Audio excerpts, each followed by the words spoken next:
It's Albie the Bee Man. It's April Friday the 7th, up around 4 o'clock or somewhere up in that area. Wasn't working in the shop today.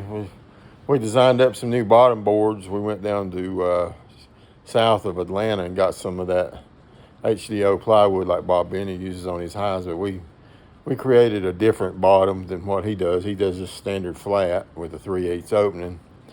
We inverted our hive in the bottom so that we had our 3/8 in the bottom in the back, 3/8 in the front, but the hive itself is still level, but everything inside runs on the slope, so it makes it a little easier for the bees to get the stuff out. And then on the front, on the rims of the bottom board, we created a slot, and I'll show you what we've done with it.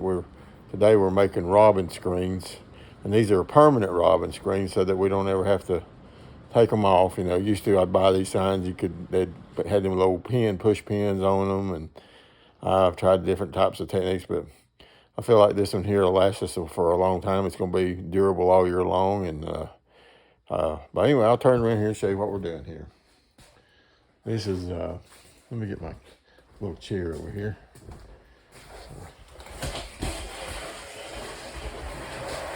Show you what we've done. Alrighty, yeah, let's pull this thing down a little bit.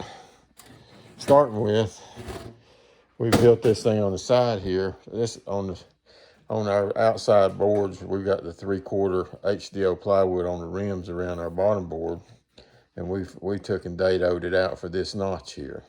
So that's going to be a permanent up against the side of the brood box. And we're going to end up pre-drilling it up here, somewhere right in this area in here.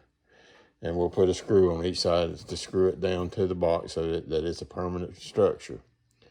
Now in the springtime, I built me a slide up right here, so you can sort of get an idea how we fixed that. We got our 3/8 gap down in the bottom, and that'll work all year for them. They can drag in their dead bees and out bees, and they can do their honey crop and all that, whatever they got to do. They got plenty of room to get in and out. So, but when the fall of the year, when the dearth's on and we start seeing a little bit of robin action going on, we can just come back, push that down, and that seals that off for the front. We come up here and we just crack the top of that right there. So we got that whole little hole open right there, and they can go in right there. And all them old robber bees, they'll be stuck over here on the corner smelling, trying to figure out how to get in right here around this one area here. So hopefully that'll cut back on the robin, and we get done with it, just push it back like that right there.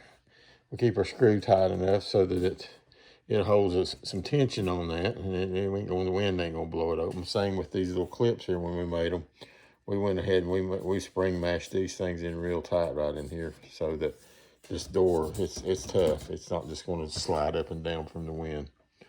But anyway, that's our robin screens for just our big hives. We run 40 big hives, and that's all we keep on our yard for honey. We're a one-man operation, and then we usually split off all those and make nukes, and we have a good battery of nukes, and we can sell some nukes. But we're running all of Bob Benny's Caucasian stock. We've been doing it now for 2 years, and all his bees seem to be working out really well. And it's just a matter of grafting and requeening. Don't muddy up your genetics once you get them started. Keep them try to keep them all in. We don't have, as far as I know, I've been around my neighborhood pretty good. There ain't many that I know of beekeepers around this neighborhood in my area at all. So hopefully, if we don't pick up a rogue hive, an old tree hive or something, the queen gets made.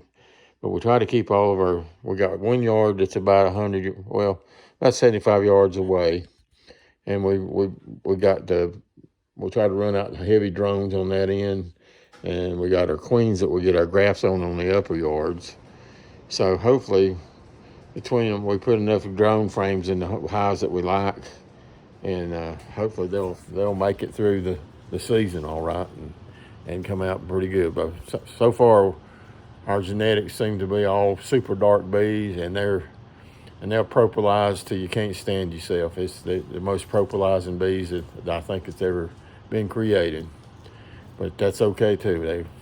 I noticed them last year at 39 degrees out flying, doing cleansing flights. So that's a pretty tough bee, I think. But anyway, that's how it be, man. Lord bless and keep y'all. Let's have a good evening. See you.